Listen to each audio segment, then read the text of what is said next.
Hi, this is lesson 4.2 for the binomial distribution using the calculator.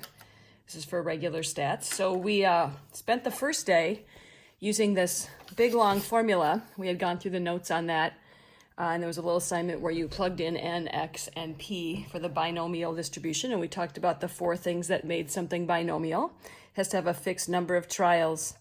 The trials have to be independent, same probability for each outcome, and success or failure. And I would like to get away from using this big long formula, and I think you'll agree. It'll be a lot easier to use the calculator. So today we're going to teach you the calculator buttons for the binomial distribution. There's going to be two phrases we're going to use a lot today, and that's PDF and CDF. The PDF stands for probability distribution function, which you don't need to know, but PDF, it's for the exactly one outcome, and it's this formula. So when you push the PDF button on your calculator, it's doing this formula, so you don't have to. So we had done this example where John guessed randomly on 5 questions, and we had figured out all of these probabilities for that. So all I've done is on your notes that you still hopefully should have, on the back side of this, I've just recopied that table to the top over here. So it's the same exact table as before, but I wrote PDF by it. So this is the chance he gets exactly 0, 1, 2, 3, 4, or 5 correct when he guesses on 5 questions. There's also a button called the CDF button today, which is cumulative, which just means if I want to know what's the chance that John still gets 0 right on his test, it's still 24%. But now this means what's the chance that John got 0 or 1 right when he guesses. So what I did was I added these two probabilities together to get this 6-4. That's how that worked. And then the 2 means add up 0, 1, and 2. It's cumulative from the left. And then 3 is 0, 1, 2, 3. And you can see eventually we get to 100% because the chance he's going to get 5, 4, 3, 2, 1, or 0 right is 100%. He's going to get those all. Okay, so there's your PDF and CDF. You don't still maybe need to understand that, but those are what those words mean. But there are buttons that we're going to use on our calculator to find these out rather than the formula. Okay, so I've got an example here. Here's where it says calculators. You do need a calculator for this, a graphing calculator. I hope you have one at home. There is one on my webpage right on the front. You can click on that and use it. It's from like an MCA test, but you can use it for free, so feel free to use that one as well. The button that we're going to use is we're going to use Shift and Vars, second Vars. This whole 4.2 week that we're doing, it's going to be second Vars, and you're going to get a big long list, and you'll have to scroll up or down, but you'll be looking for the ones for today that say binomial, PDF, and CDF. So I think they're A and B on there. So again, second Vars, binomial, PDF, and CDF. So let's try a couple examples of how it will work. When you enter into the calculator, you're going to enter 3 things: the N, which is the bigger number, the P, which is the percent, and then the X value varies from problem to problem. So my first example here is about a free throw shooter. So let's just say we have Sue.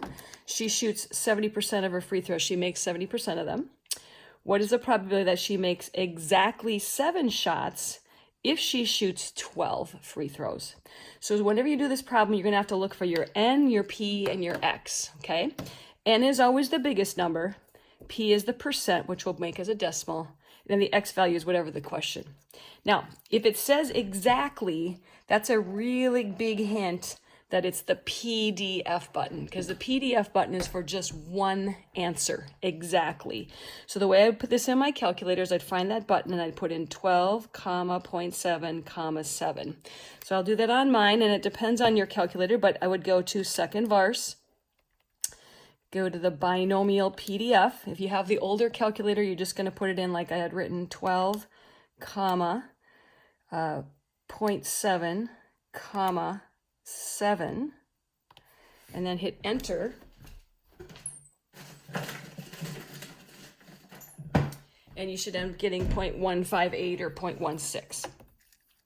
If you have the newer calculator, it'll just come up the screen. I don't have one right now, but it'll say N equals, P equals, X equals, and then you just plug in the same way. But 16% for Susan to make exactly 7 free throws out of 12. If it doesn't say exactly, if it's more than one answer, it's going to be the CDF button. It says the CDF button calculates the sum of the probabilities for 0, 1, 2, up to X. It always calculates from the left, and that's important. When you're looking at tables, it's always from the left. So for this same example, but now I have a new a question here. It says, Sue's a 70% free throw shooter. What is the probability that she makes less than 5 free throws if she shoots 12? So less than 5 means 4, 3, 2, 1, or 0. That's what that means. When you look at my answer keys online or when I'm doing these problems, you're going to see me draw these kind of diagrams. What this is really just the top of these tables without writing the whole table, because the table would go from 0 all the way up to 12, and I don't really want to write the whole thing. So I'm just writing the part that counts. I'm talking about less than 5. So I want these numbers here, 4, 3, 2, 1, 0. That's a CDF if I want more than one number. So when I put this one in, I'm going to pick the binomial CDF button. I'm going to enter 12, comma, 0.7, and a 4. So let's try that. Second verse, binomial CDF, 12, comma, 0.7, comma, 4. And what that does is when I hit CDF, it's finding out 4, 3, 2, 1, 0 all at once. And my answer is really small, like 0.01 or 0.009, or very small, 0.9%. I don't care how you write your answers, just decimals or percents are fine. But pretty slim chance she's only going to make 4 when she's that good of a shooter anyway. The next one, again, another CDF. There's a lot more CDFs than PDFs. What's the probability that she makes 7 or less if she shoots 12? Now, 7 or less means 7, 6, 5, 4, all the way down to 0. So you can see me draw this. It means that this is what I want. Remember, the calculator will only figure out that left side. So I put in 12, still the n, 0.7, and then I'm going to put in 7. You're going to put whatever number is right there because I want 7 and down. If I only put 6, then I'm going to miss 7. If I put in 8, I get too many. All right.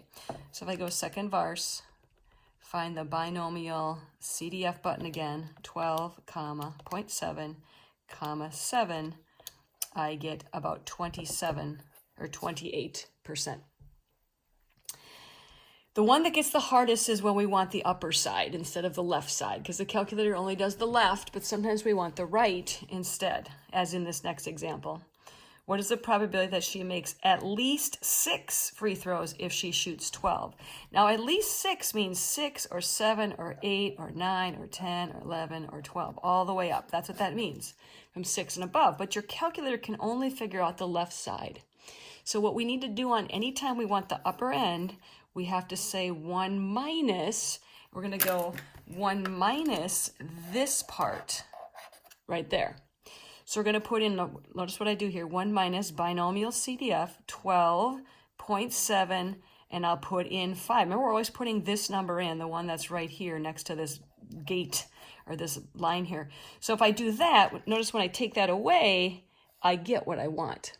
That's the tricky part when we want the upper side. So the way I would type that in is I'd just go 1 minus, and then I'd go second verse, and I'd go to the binomial CDF, 12, comma, 0.7, comma, 5, sorry, 5, couldn't see that there. And you get about 96%. So the 1 minus ones are a little bit harder for kids to get. Lastly, on this note sheet is there's 2 formulas. This actually is an easier part to do. There's 2 formulas to find the mean and standard deviation for a binomial distribution. There's just 2 formulas. You just have to follow them. The formula for the mean of a binomial, the mean, if they ask for mean, or if you see the word expect, because expect means mean as well, it's just n times p. That's it. The standard deviation formula is a little more complicated, but not bad. N times p, 1 minus p, and then the square root of that.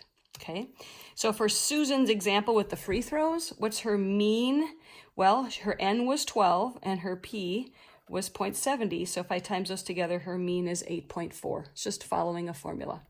The standard deviation is n times p times 1 minus p and then big square root.